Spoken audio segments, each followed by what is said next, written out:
আসসালামু আলাইকুম। নদীর পার্শ্ববর্তী জমিগুলোতে প্রচুর পরিমাণে বিঘার বিঘা জমিতে বাদামের চাষ করা হয়েছে।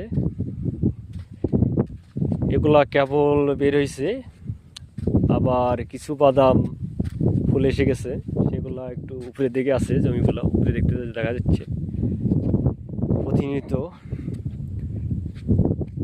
এইগুলা খুবই সাশ্রয় এবং লাভজনক ফসল বাদাম।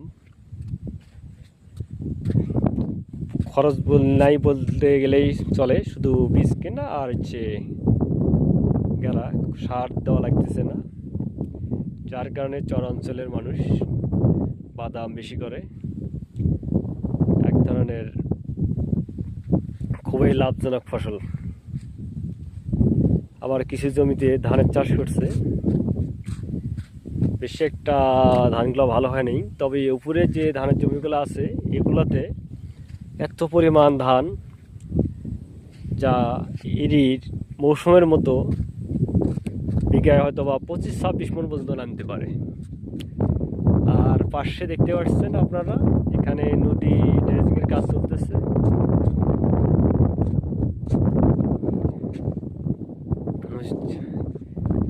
বন্যায় অনেক ক্ষতিগ্রস্ত হয়েছে, যার কারণে আবার গাড়ি চলে আসছে, ড্রেজিং চলে আসছে, সেটিং করতেছে এবং বন্যার যাতে ক্ষতিগ্রস্ত না করতে পারে, চর না ভাঙে, তার ব্যবস্থা তারা নিচ্ছে। নদী, বিশাল বড় নদী।